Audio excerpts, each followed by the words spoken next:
and we are helping Ukrainians to uphold this fundamental right. Since 2014, allies have trained Ukraine's armed forces and significantly strengthened their capabilities. They are putting that training into practice now on the front lines with great bravery. In the last months, allies have stepped up military support, providing anti-tank and air defense systems, drones, fuel and ammunition, as well as financial aid and hosting millions of refugees. Tomorrow, I expect allies will agree to provide additional support, including cybersecurity assistance, as well as equipment to help Ukraine protect against chemical, biological, and radiological and nuclear threats. President Putin's invasion is brutal, and the human suffering is horrifying and painful to witness. We are determined to do all we can to support Ukraine. But we have a responsibility to ensure that the war does not escalate beyond Ukraine and become a conflict between NATO and Russia. This would cause even more death and even more destruction. I also expect we will agree to step up tailored support for other partners at risk from Russian pressure, including Georgia and Bosnia-Herzegovina. Working together with the European Union, we must help them to uphold their sovereignty and the right to make independent decisions. We face a fundamentally changed security environment, where authoritarian powers are increasingly prepared to use force to get their way. So I expect we will also address the role of China in this crisis. Beijing has joined Moscow in questioning the right of independent nations to choose their own path. China has provided Russia with political support, including by spreading blatant lies and disinformation. And allies are concerned that China could provide material support for the Russian invasion. I expect leaders will call on China to live up to its responsibilities as a member of the UN Security Council, refrain from supporting Russia's war effort, and join the rest of the world in calling for an immediate, peaceful end to this war. We will also call on Belarus to end its complicity in Putin's invasion. The decisions we take tomorrow will have far-reaching implications. Major reinforcements to our security will require major investments in defence. So I expect allies will agree to redouble their efforts to invest more. There is a new sense of urgency because we cannot take peace for granted. From the start of this crisis, Europe and North America have stood together, united in NATO, and we remain united, opposing Russia's aggression, supporting Ukraine, and protecting all allies. And with that, I'm ready to take your questions. Okay, we'll start with CNN, lady over there. Thank you, Natasha Bertram with CNN. Mr. Secretary General, Estonia has been calling for NATO to build up a permanent force in the region that is capable of stopping a Russian offensive, but the NATO-Russia Founding Act technically does not allow the alliance to establish permanent military basing in so-called new member states. And so I'm wondering if you believe that it's time to repeal the NATO-Russia Founding Act, given its invasion of Ukraine. And I'm also wondering, Estonia's defense chief had also said that NATO should get involved directly if Russia uses weapons of mass destruction, like chemical weapons. And I'm wondering if these kinds of red lines and how NATO would react if they were crossed are going to be discussed. First of all, we have to remember that we, over the last weeks, have deployed a substantial number of combat-ready troops to the eastern part of the alliance. Unprecedented NATO presence in the Baltic region, including in Estonia. And I've been in Estonia myself, and I've seen the NATO troops there. We have actually doubled the size of the NATO battle group, and we have doubled the number of battle groups in the eastern part of the alliance. So not only doubled the size, but also doubled the number of battle groups. Close to 40,000 troops under direct NATO command, and then on top of that, increased presence by the United States and others on, within the bilateral arrangements.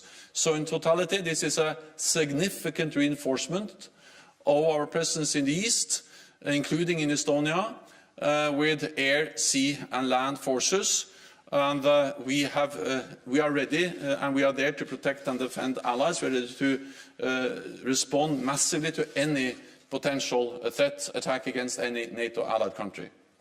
This has already happened. So this reinforcement has already taken place. And we will then also tomorrow make decisions and declare that we have deployed 4 more battle groups to Slovakia, Hungary, Bulgaria and Romania. Then there is a need to also address the more long-term consequences. So in addition to what we have already done, I expect also Allied leaders tomorrow to agree a tasking to our military commanders to look into the more longer-term consequences for our deterrence and defence. There is a need to reset our deterrence and defence, and I expect that to be a substantial increase in our presence for the long term, and we will do what is necessary to ensure that we protect and defend all allies and ensure that NATO provides credible deterrence and defence to all countries, including Estonia. Russia has walked away from the NATO-Russia Founding Act. They have violated it again and again. They violated it clearly back in 2014 when they illegally annexed Crimea and started to destabilize eastern Ukraine. And they have violated it when they moved into Georgia in 2008. And of course, the invasion of Ukraine now is a blatant violation of the NATO-Russia Founding Act. On chemical weapons, first of all, any use of chemical weapons would totally change the nature of the conflict. And it will be a blatant violation of international law and will have far-reaching consequences. And I think that's the most important message to convey, that any use of chemical weapons is absolutely unacceptable and will have far-reaching consequences. We'll go to NBC, lady in red in the middle. Yeah. Andrea Mitchell, NBC News. Secretary General, President Biden, in leaving Washington, just said that he believes that the use of chemical weapons by Russia in Ukraine is a real threat. You have just said that we cannot take peace for granted, and there is no sign, certainly, that Vladimir Putin is taking diplomacy seriously. And here we have President Zelensky, who will plead again with NATO for admission to NATO. If chemical weapons are used in Ukraine, how would it be morally acceptable for NATO to ignore President Zelensky's plea for NATO admission? For NATO? For NATO admission. To ignore his plea to be admitted to NATO. Thank you, sir.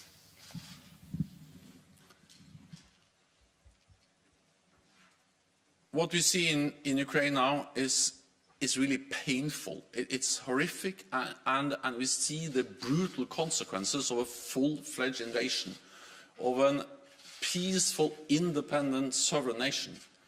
And that's also the reason why NATO allies have stepped up support, including with advanced air defense systems, anti-tank systems, different types of weapons, ammunition, and we are providing unprecedented support to Ukraine. And this is actually also comes on top of what we have done for many years, because NATO allies have trained tens of thousands of Ukrainian troops since 2014, and they are now on the front line fighting the invading forces. And it is first and foremost the courage of the Ukrainian forces and the Ukrainian people and the Ukrainian leadership that has enabled them to resist and to fight back against the Russian invasion. But at the same time, the support they have received for many years has proven extremely important and critical. And I expect that when Allied leaders meet tomorrow, they will address how to further strengthen our support to Ukraine. NATO membership is not on the agenda, but support to Ukraine is absolutely on top of our agenda and will be one of the main issues to be addressed tomorrow. Okay, Sky. Thank you. Secretary General, thank you very much. Mark Stone from Sky News. Could you explain or could you outline how NATO defends itself against a nuclear attack? Because it's clear that on Russian state media, they are openly, propagandists, pundits, people close to the Kremlin are now talking in pretty straight and stark terms about a nuclear attack. How does NATO defend itself against a nuclear attack? Thank you. Russia must stop its nuclear saber rattling. This is dangerous and it is irresponsible. NATO is there to protect and defend all allies, and we convey a very clear message to Russia that the nuclear war cannot be won and should never be fought. And it just highlights the importance of ending the war in Ukraine, because we need to do everything we can to prevent the war from escalating beyond Ukraine and becoming even more deadly and even more dangerous than what we see today. Any use of nuclear weapons will fundamentally change the nature of the conflict, and Russia must understand that a nuclear war should never be fought and they can never win a nuclear war. This is actually something that Russia has agreed to again and again, and the continued nuclear saber rattling from Russia, the nuclear rhetoric, is actually contradicting what they have stated in the UN and in other formats, agreeing that we should do whatever we can to prevent a nuclear conflict. Okay. Al Jazeera. Secretary General, staying with weapons of mass destruction, you said in your opening statement on chemical and biological weapons that you were thinking of equipment to protect Ukraine. Can you give us more details of what you're going to be proposing to the leaders tomorrow? So we have provided different types of support, also when it comes to different measures to protect against chemical weapons, and I expect the allies to look into how they can step up and provide more equipment to protect and defend against chemical weapons. I don't think it's useful if I go into all the details, partly because allies will discuss this tomorrow, but also partly because I think that when it comes to the details about exactly what kind of support we provide, it's actually not always the best thing to be too detailed about that. We provide support, we are stepping up our support, and we are concerned about the possibility of use of chemical weapons or biological weapons. We've also seen not only the nuclear rhetoric from the Russian side, but also these false claims that Ukraine, supported by NATO allies, are producing and preparing for the use of chemical weapons. This is an absolute false accusation, but it may be a way for them to, in a way, try to create a pretext for their use of chemical weapons. Russia has used chemical agents before against their own opposition and also on NATO allied territory in Salisbury. And Russia was, of course, part of the use of chemical weapons in Syria. They facilitated and supported the Assad regime, which has actually used chemical weapons several times. So we are concerned, and that's also the reason why we are ready and will address tomorrow ways to provide support to Ukraine to protect themselves against the use of chemical weapons. And let me add that, of course, this is extremely serious for the people of Ukraine. But any use of chemical weapons or biological weapons may also have direct consequences for NATO-allied countries, people living there. The contamination, the spread of chemical or biological agents used in Ukraine may have direct consequences also for the population living in NATO-allied countries in Europe. So it just underscores the seriousness of our concerns. Okay, we'll go to Interfax Ukraine. The lady in red with glasses in the middle. Thank you. Thank you so much.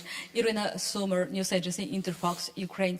Secretary General, according to NATO and US officials, Belarus is ready to send their troops into the war against Ukraine. What it will change for Ukrainians and what it will change for NATO? And my second question is about coalition. Mass media already reported that Poland leadership are ready to put tomorrow for discussion a proposal to send a peacekeeping mission to Ukraine. They mentioned NATO peacekeeping mission to Ukraine. But how about coalition?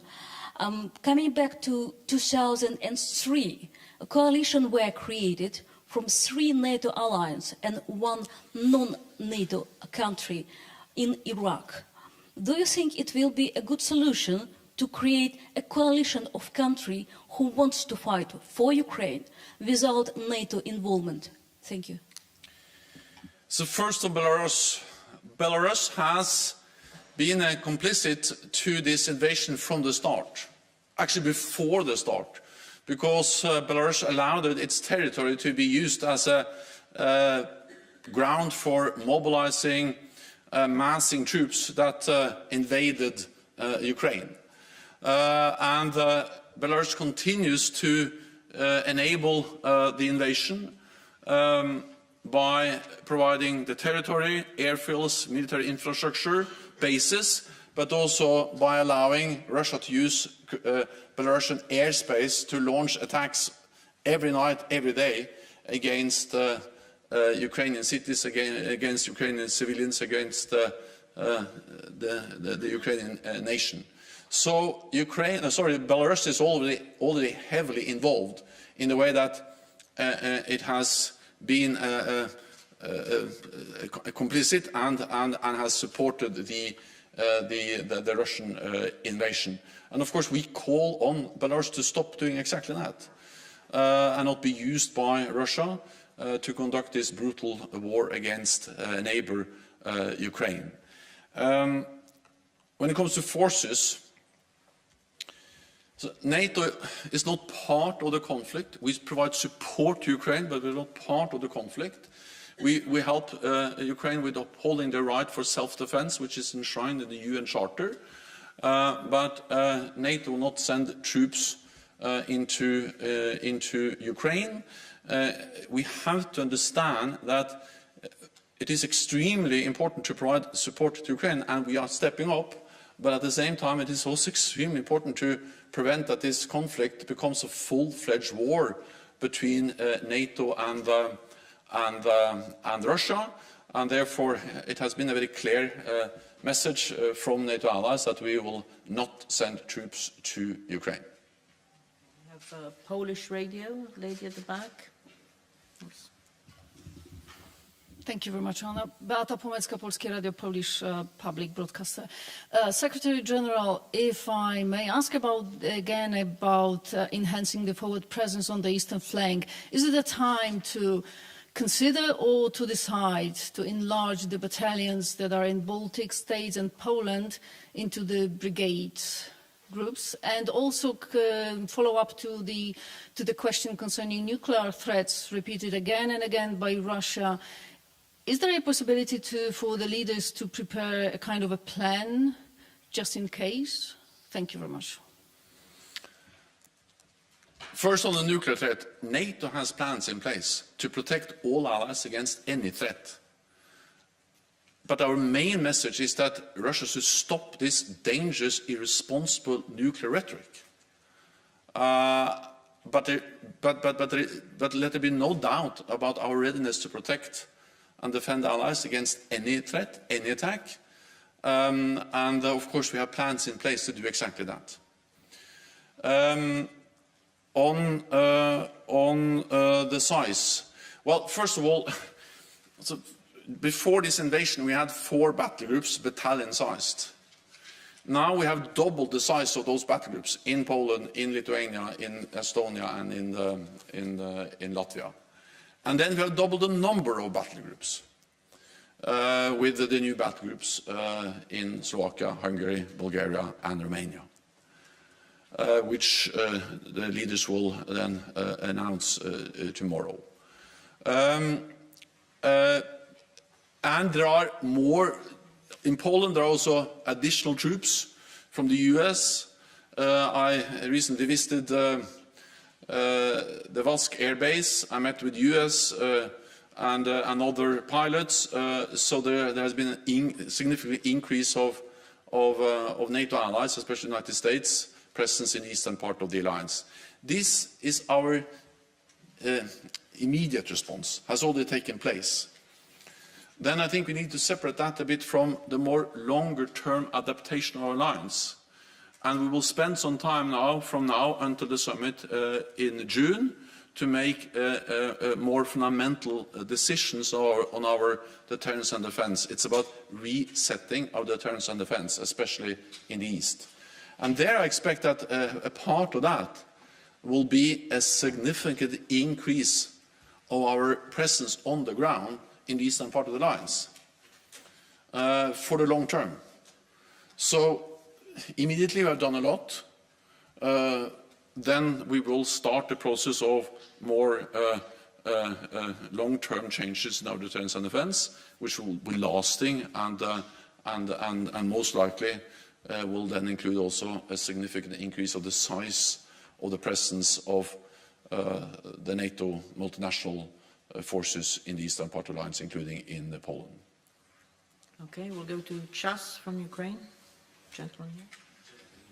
Gentleman in blue. Yeah. Secretary General, do you believe in the successful and fruitful summit tomorrow, taking on account the position of Hungary? As you know, that they are going to block the main issues you will put on the table tomorrow concerning of the help to Ukraine. Well, I believe it will be an important summit tomorrow, an extraordinary NATO summit in an extraordinary security situation, where we face the biggest security threat for a generation since actually the end of the Second World War. And therefore I believe this is an important meeting, and I'm confident that allies will agree on important issues, including on the importance of providing support to Ukraine, strengthening our own deterrence and defense, and also provide support to other partners which are now under pressure from Russia, for instance, Georgia and Bosnia-Herzegovina. And I expect all allies to agree, all 30. Okay, we'll go to Politico. A lady here. Thank you. Second row. Thank you very much, Secretary General. I'm Lily Bayer from Politico. Some NATO allies have expressed an interest in having you potentially stay on for an extra year in your current role, given the current situation. Would you be open to staying in your current job another year? Thank you. This is for 30 allies to decide. My focus is on preparing the summit tomorrow in the midst of the most serious security situation we have been in for decades. And that's my focus, and then I leave it to the allies to decide on the other things. Okay, we'll go to Afghan voice, lady in green. Thank you very much, Oana. Leila Mossadegh from Brussels Morning. I'm sorry, I know this is a very tough situation. I would like to ask a question about Afghanistan, which is disappeared from meetings and also from news, unfortunately. Actually, today, millions of girls and women were waiting to open the schools and university in Afghanistan, but unfortunately, it's not happened. And I believe the Taliban, as a terrorist group, they never change because they didn't cut their tie with Al-Qaeda and also with Akani network. So in a country, the women are disappeared from the society, and also there is no woman right, human right, and also freedom of expression, and also liberty at all. They are killing, raping, and also torturing and imprison the people in Afghanistan. Why is it acceptable and attractive for EU and also for NATO? Thank you. I think it is very important that we don't forget Afghanistan. It is especially important that we don't forget that education is a fundamental human right. And of course that also applies for girls, for women. And it was one of the biggest achievements of the last 20 years that millions of Afghan girls were able to attend school and to get education.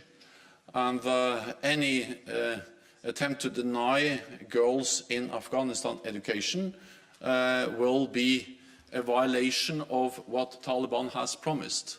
And we have to hold them accountable for what they promised and their commitments, including on the right for education to women. Therefore, I agree with the disappointment expressed by the United Nations, and I also strongly believe that we must continue to support all Afghans who are working to uphold the right for human rights, for the freedom of speech, but including also the right for education for women. Financial Times over there. Yes, over there. Thanks. Thank you so much. Secretary General, you mentioned China. Do you personally consider China to be an ally of Russia in this conflict? And what would you like to see from NATO member states in terms of real actions that could pressure China into ceasing its support for Russia? Thank you. So what we have seen is that China has not been able to condemn the invasion. They abstained in the UN General Assembly on the vote on the resolution clearly condemning the invasion. We've also seen that Chinese state authorities have spread some of the same lies about Ukraine and about NATO, and in that way provided political support to Russia. And of course for NATO it is of particular concern that China now for the first time has questioned some of the key principles for our security, including the right for every nation in Europe to choose its own path. Because in the joint statement between President Xi and President Putin, they actually together state that they are against any further enlargement of NATO. And that's new. Partly that they work so closely together, and partly that China joins Russia in trying to deny European nations the freedom to choose their own path. And therefore we call on Russia, and I expect the leaders when they meet tomorrow to call on Russia, to call on China, to condemn the invasion and to engage in diplomatic efforts to find a peaceful way to end this war as soon as possible. Okay, we had and not provide material support. Yeah, sorry. Ukrainian State TV. Yeah. Matsuka, Ukrainian State TV. My question about, do you know about real Ukraine's defense needs, and do you have clear priorities what Ukrainians need today? Do you know about the disappointment of Ukrainians in NATO now, and how do you explain your strategy to average people in Ukraine who now under shelling in Kyiv and in other cities? what we see in Ukraine is horrific. It's painful even for us to watch, and then of course it's even worse for those who are there. And the human suffering and the scale of violence is something we have not seen since the Second World War in Europe. NATO allies are in close contact at different levels with Ukraine, with President Zelensky, with ministers. We had the Ukrainian defense minister participating in our defense ministerial last week. Tomorrow, President Zelensky will address the NATO summit, and as we all know, President Zelensky and other Ukrainian officials are addressing different political bodies in different countries across the alliance almost daily. And by doing that and by having the close contact at many different levels, we also are informed about the needs for different types of help, financial support, humanitarian support, but also, of course, military support. And allies are stepping up with military, with financial, with humanitarian support. Then we are aware of, because this is something which President Zelensky and the Ukrainian officials have expressed several times to us, that they are grateful for the support, but they want us to do even more. We are ready to step up in many ways, but for instance, on the call for a no-fly zone, we have stated that we are not going to impose a no-fly zone because we believe that will most likely trigger a full-fledged war between NATO and Ukraine. A no-fly zone means that we need to take out Russian air defense systems in Russia, which are covering the airspace over Ukraine, and it means that we have to be ready to shoot down Russian planes. And that will most likely lead to a full-fledged conflict. So we are in regular, almost daily contact with Ukraine. Ukraine is a highly valued partner. We have worked with Ukraine for many years. I've been there many times myself. And it is horrific and really hard to watch.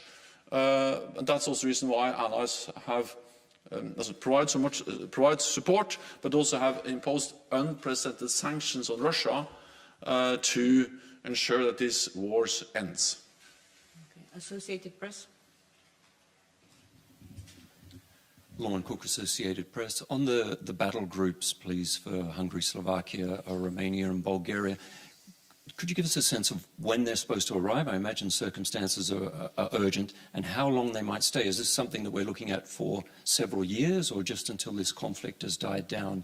And then within that, there was a question, I think Hungary didn't necessarily want other troops there. How's that going to work? Thank you. Also, these battle groups are now actually there. We are increasing, they are becoming more and more integrated and more operational.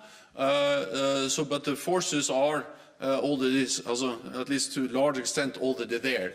And they're going to be NATO multinational battle groups. There will be, of course, an important component of the national home defense forces will be part of the battle group, but then there will be other NATO allies also contributing forces. Again, this is part of our immediate reaction. So this is something which is happening now, together with all the other things we have done. It's hundreds of thousands of NATO troops on heightened alert, roughly 100,000 US troops in Europe now, many of them in the eastern part of the alliance, and that is significantly more than before the crisis. And then around 40,000 troops on the direct NATO command, and all of this is the immediate response to the Russian invasion of Ukraine. We will have that in place as long as necessary, but in parallel with that, we have started the process to reset for the long term our deterrence and defense, because it is already today possible to say that this invasion, this brutal war in Ukraine, would have long-term consequences for our security. It's a new normal for our security, and NATO has to respond to that new reality. But that more long-term process will take some more weeks. But we can do that because we will have implemented a significant reinforcement of our presence in the east, and in parallel that we are addressing more long-term changes, including, most likely, significant increased presence in the air, on land, at sea, in the eastern part of the alliance. Okay, we'll take 2 more questions. Wall Street Journal, and then we'll come down here to Bloomberg. Thank you very much. Dan Michaels, Wall Street Journal. When you look at how successfully the Ukrainian troops have they been able to hold back the Russians in many places, much to the surprise of the Russians, apparently, partly thanks to training from NATO and NATO member states. Do you wish that over recent years NATO and its members had been able actually to do more? Do you feel that if more had been done, that the situation could be different? Thank you.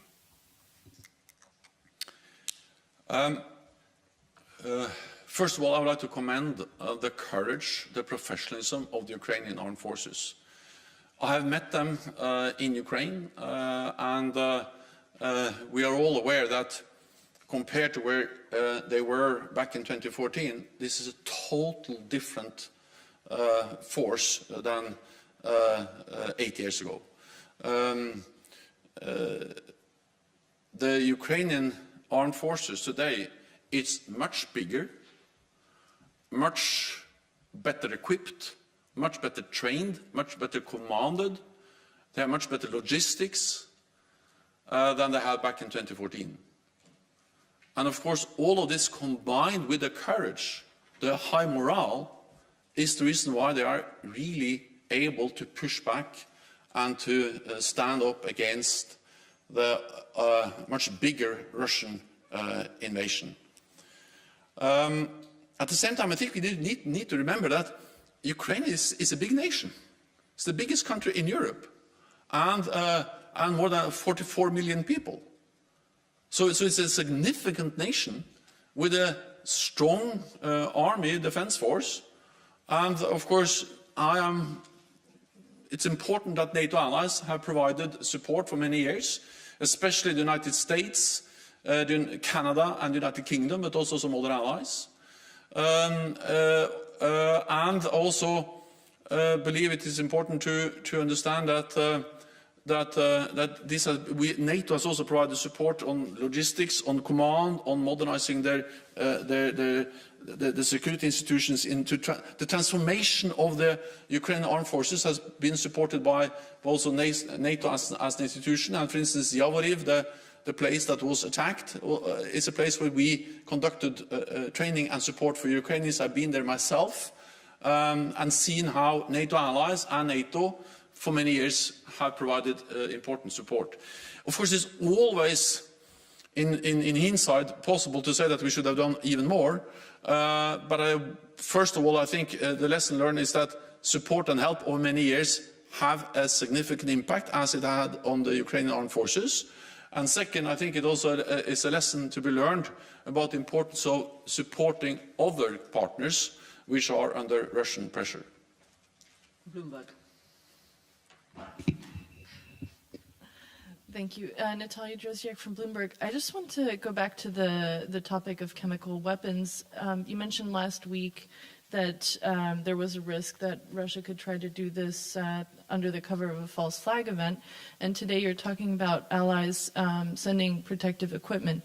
What can you tell us about the threat? How has it evolved? Is it becoming more urgent or imminent? Thank you. We are concerned, and we are concerned because we see the rhetoric, we see the attempts by Russia to create this pretext and accuse us and Ukraine for preparing the use of chemical weapons. And we are concerned also because we know that Russia has used chemical agents before, and they have supported Assad and facilitated the use of chemical weapons in Syria. At the same time, we're also open about our concerns to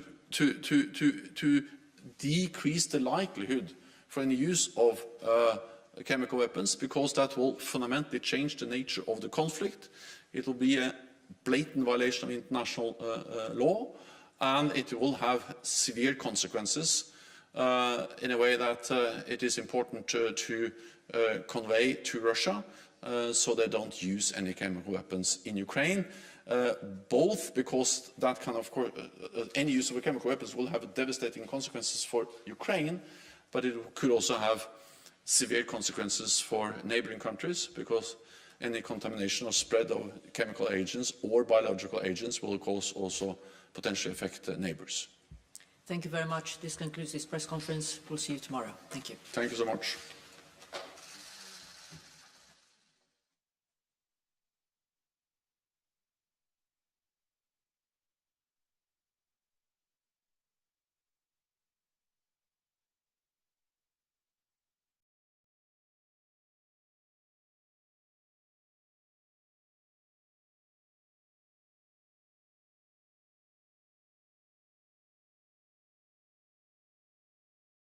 Primary audio circuit for the Reuters live service.